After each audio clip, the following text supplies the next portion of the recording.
crois qu'avec ces questions, on est sur des terrains constructifs. Sur l'acte 3, je rappelle toujours le discours de Nicolas Sarkozy le 20 octobre 2009 à Saint-Dizier, qui a déclaré « Je préfère les pôles et les réseaux aux circonscriptions et aux frontières ». J'y vois depuis l'invocation idéologique de fond des métropoles qui tendent à bousculer les frontières non seulement départementales mais également régionales et nationales, puisqu'elles sont conçues pour être en harmonie avec d'autres métropoles, et notamment les métropoles allemandes. Aussi bien Nicolas Sarkozy que les dirigeants actuels évoquent pour justifier une réforme territoriale laborieuse et encore très incertaine l'image du millefeuille. C'est une tromperie. Il n'y a pas 1000 feuilles. Tous les niveaux d'administration ne sont pas comparables. L'arrondissement d'un sous-préfet n'est pas comparable à un département. Il y a 6 niveaux déterminants dans l'aménagement du territoire.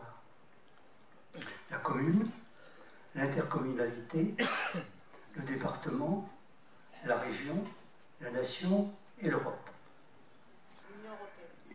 Et l'Europe. 3 sont à dominante politique. La commune, le département, la nation.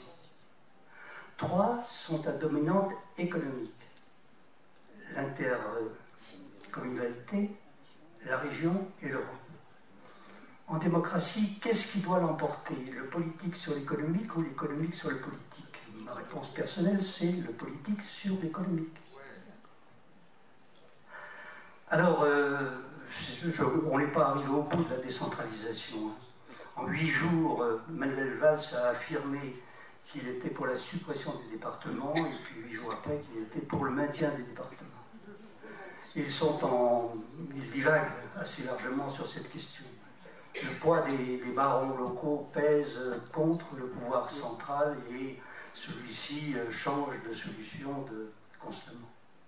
Mais il y a là un terrain sur lequel il faut proposer beaucoup, car les conséquences effectivement de ce qui est déjà engagé, notamment les métropoles, le Grand Paris en attendant, les régions, départements d'une part et l'intercommunalité et les communes d'autre part, effectivement sont de nature à bouleverser profondément non seulement le territoire, mais les structures politiques, les compétences des agents politiques, les financements décentralisés et déconcentrés, les réformes administratives et les statuts des agents. Voilà autant de questions concrètes auxquelles il faut répondre et sur lesquelles il faut se prononcer.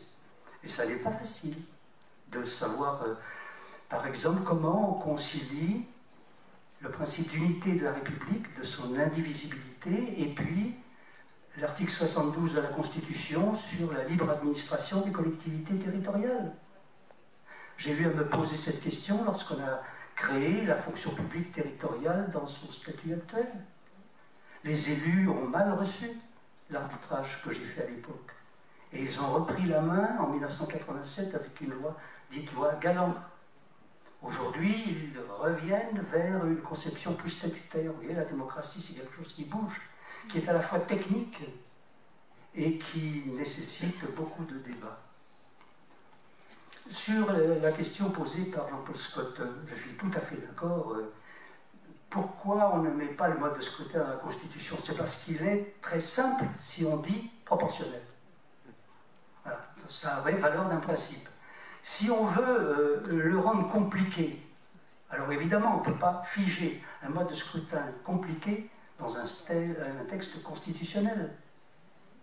C'est pourquoi, et c'est une raison supplémentaire, disons, pour laquelle il faudrait que ce soit proportionnel, qui en plus aurait d'autres mérites de s'inscrire contre la bipolarisation actuelle de la vie politique et qui permettrait de faire progresser grandement la parité homme-femme dans l'expression du suffrage.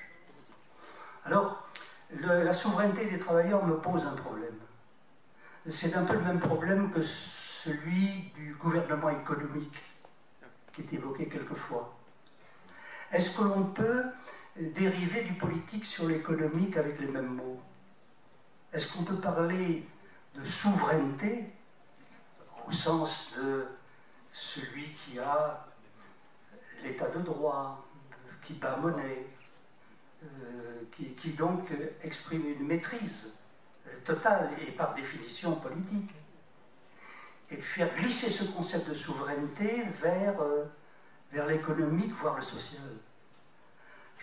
Personnellement, je crois qu'il faut en discuter. Mais dans l'état de ma conviction actuelle, je suis plutôt réservé. Je pense qu'on ne peut pas mettre en parallèle le citoyen et le travailleur, en quelque sorte. Même si le citoyen est souvent un travailleur, mais pas toujours, bien sûr. Et quid des chômeurs à ce moment-là? Enfin, c'est une question secondaire, sans doute. Autrement dit, j'ai une forte hésitation sur l'utilisation du mot souveraineté comme du mot citoyenneté appliqué au seul monde du travail. Voilà. Bon, mais cela dit, il faut y réfléchir. Enfin, je remercie le dernier intervenant et son réalisme, et tenant compte du pouvoir tel qu'il est. Et si on veut le renverser, il faut à la fois sans aucun doute des luttes, il faut aussi des propositions économiques sans aucun doute, sociales certainement, mais aussi, et je crois que c'était le but de cette réunion, institutionnelle.